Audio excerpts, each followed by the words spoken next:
자, 반갑습니다. 배종찬 교수의 맛있는 돈 이야기의 배종찬입니다. 자, 여러분 반갑습니다. 2020년 하반기 부동산 이렇게 될 것이다.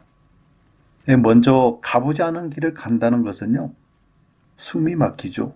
한 번도 경험해보지 않았으므로 무엇을 어떻게 해야 될지 아무도 모른다는 것이죠. 다만 있는 것은 미래가 이렇게 될 것이라는 전망, 요거 하나는 있겠죠. 물론 이러한 전망이 또 다 맞을 수는 없겠죠. 분명한 것은요, 불확실성이 강해진 이러한 시기는요, 저 또한 두렵다는 겁니다. 왜냐하면요, 저 또한 마찬가지죠. 한 번도 가보지 못한 길을 가려고 하니 저 또한 두렵다는 거예요. 다만 이러한 두려움을 완화해주는 건 좀 있는 것 같아요. 그것은 바로 제가 그동안 부동산과 관련된 수많은 책들과 또 수많은 공부와 또 투자 연구와 보고서 그리고 수많은 경험에 의해서 문득문득 부동산이 이렇게 흘러가겠다라고 이렇게 예측을 한번 해볼 수 있다는 거예요. 그러면 그러한 예측이 또 맞는지 또 여러 가지 데이터와 또 통계와 자료와 이런 서적들을 또 다 분석을 한다는 얘기죠. 그리하여 하나의 가설이 나온다는 것이죠. 그리고 그러한 가설을 여러분과 함께 지금 공유를 하는 것이죠. 자, 그렇다면요, 2020년 올해 하반기 부동산은 어떻게 될까요? 단도직입적으로 그냥 시원하게 압축을 해서 말씀을 드리자면요, 서울 강남 하락세 지속이라고 말씀드릴 수 있을 것 같아요.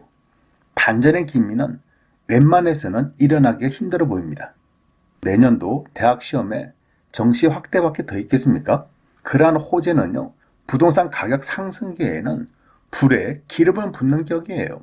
하지만 지금처럼 부동산 가격 하락기에는요, 불 붙은 집에 운물 한 바가지 뿌리는 그런 효과밖에는 안 나올 가능성, 그럴 가능성이 높아 보인다는 얘기입니다. 물론 영향을 미치긴 미치겠죠. 실수요자 측면에서는 이사를 한번 해볼까? 라고 생각할 수 있는 수준이고요. 가수요자 입장에서는 아직은 불안해. 정시 확대가 됐다 하더라도 지금 강남에 있는 부동산 사기에는 아직 불안해. 이런 심리가 더 많다라는 얘기예요. 따라서 정시 확대로 그동안 강남의 하락세가 상승으로 반전할 가능성, 그럴 가능성은 굉장히 낮아 보인다는 얘기죠. 강남을 제외한 서울은 어떻게 될까요? 서울 같은 경우에는 상승한 지역은 하락으로 될 것 같고요. 하락하는 지역은 지속될 것 같아요. 강남 상승으로 인하여 비강남 지역, 즉 서울 같은 경우에는 이제 많이 올랐지 않습니까? 그런데 강남 아파트들이 하락세로 지금 전환됐지 않습니까? 그러면 서울 전체의 아파트들 또한 일정한 시간이 지난 후에는 강남처럼 하락세로 전환될 가능성, 그리고 하락했다면 이러한 하락세가 지속될 가능성이 더 증가된다라고 말씀을 드릴 수 있을 것 같아요. 경기도 같은 경우에는 그동안 서울의 풍선 효과를 많이 누렸죠. 즉, 그동안 풍선 효과로 가소유자들이 서울보다는 경기도 쪽으로 막 돌아다녔지 않습니까? 그러다 보니까 경기도 지역에 있는 저평가된 아파트를 사모으기 시작함으로써 경기도 지역이 전반적으로 상승을 했죠.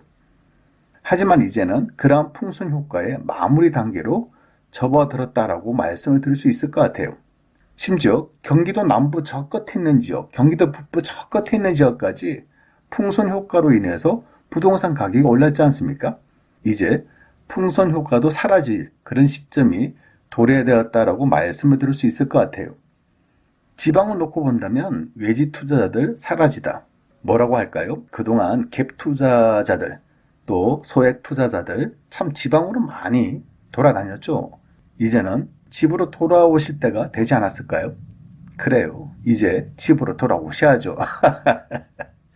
그동안 밖으로 많이 돌아다녔었잖아요. 또 이득을 보셨다면 이제 집으로 오셔서 이제 집안 살림도 좀 챙기시기라고 봐야 되지 않을까요? 이 말은요, 이제는 관리 모드로 좀 전환하시라라고 이렇게 말씀을 드릴 수 있을 것 같고요. 아무튼 여러 가지 사정을 놓고 볼 때요, 2020년 하반기 부동산 시장은요, 약세, 약보합세로 이루어질 것 같아요. 왜 이렇게 말씀을 드리냐라고 한다면요, 먼저 큰 숲에 대해서 말씀드리면 코로나19로 인해서 세계 경제가 무너졌죠. 백신이나 치료법도 아직도 없는 상태고요. 재발과 변종 코로나19에 대한 이러한 대비책 또한 하나도 없다는 얘기입니다. 그러니 앞으로 이 전염병이 언제까지 갈지 아무도 모른다는 얘기예요. 이러한 불확실성으로 인해서 전 세계 경제가 휘청거리고 있지 않습니까? 특히 우리나라 같은 경우에는요, 석유가 펑펑 나는 국가도 아니잖아요. 지하 자원이 막 풍부한 국가도 아니지 않습니까? 오로지 우리나라는 수출밖에 없다는 거예요. 즉, 대외 의존도가 높은 나라다라고 말씀을 드릴 수가 있겠죠. 안 그래도요, 코로나19 발생 전부터 전 세계는요, 보호무역이니 미국과 중국의 무역 전쟁이니 브렉시트니 등등 세계 공동체가 아니라 우선 자기 나라부터 잘 살고 보자는 어떻게 보면 국가 이기주의적 체제로 전 세계가 이렇게 전환되었다라고 보지 않습니까? 마스크나 의료기기를 놓고 보더라도 미국과 카나다가 싸우고요. 미국과 독일, 미국과 영국, 또 프랑스 등등 싸우는 거 보면 분명한 것은요. 각자 도생의 길로 치닫고 있다는 거예요. 미국의 방위비 분담금만 놓고 보더라도 우리나라에 요구하는 금액이 비현실적인 금액 아닙니까? 오로지 자기 나라의 이득만 생각하고 우리나라에 대한 배려심이 하나도 없는 거 아닌가요? 이런 세계로 바뀌었다는 거예요. 이런 와중에 코로나19까지 터져버렸으니 수출로 먹고 사는 우리나라 입장에서는요. 성장세가 크게 꺾였다라고 말씀을 드릴 수밖에 없을 것 같고요. 국내 사정도 마찬가지죠. 항공이 됐든 여행이 됐든 반도체가 됐든 자동차가 됐든 석유화학이 됐든 백화점이 됐든 극장이 됐든 사람이 없으니 난리 난 거죠. 결국 대량 실업 상태로 이어질 것 같고요. 사회적으로 또 개인적으로 큰 위기에 빠졌다라고 말씀을 드릴 수밖에 없다는 얘기입니다. 그러니 부동산은 괜찮을 거야 라고 말씀드리기가 힘들다는 얘기예요. 여기에다가요, 정부는요, 부동산 가격 상승만은 잡겠다는 강력한 의지가 있지 않습니까? 따라서 그동안 19번에 걸친 부동산 규제 정책을 막 쏟아내지 않았습니까? 여기에 4.15 총선 180석 확보로 초강력 부동산 입법 예고까지가 된 거 아닌가요? 따라서 부동산 심리적 수요가 굉장히 위축되었다라고 말씀을 드릴 수가 있다는 거죠. 여기에 부동산의 나무를 좀 살펴보면요. 담보 비율 축소, 15억 아파트, 대출 억제, 보유세, 종부세, 양도세 강화, 투기지역 확대, 상기 신도시 공급 확대, 분양가 상한제, 자금 출처 강화 등등. 지금 부동산 시장이 이렇습니다. 즉, 숲을 봐도 또한 나무를 봐도 부동산 시장은 위험하다라고 말씀을 드릴 수밖에 없다는 얘기죠. 특히 그동안 부동산 가격 상승 기조에 의해서 특히 강남 같은 경우 또 재건축 아파트, 재개발 후보 지역 이런 지역의 부동산 가격이 얼마나 많이 상승을 했나요? 많이 상승했죠. 실수요자도 매수를 한 반면에 가수요가 많이 붙었다라고 말씀을 드릴 수가 있겠죠. 하지만 부동산 가격이 이처럼 하락할 시기에는 가수요부터가 제일 먼저 빠지거든요. 그러다 보니까 서울에 인기 있는 아파트, 그리고 재건축 아파트, 재개발 후보지에 있는 부동산들이 제일 먼저 떨어질 가능성이 있다라고 말씀을 드릴 수 있을 것 같아요.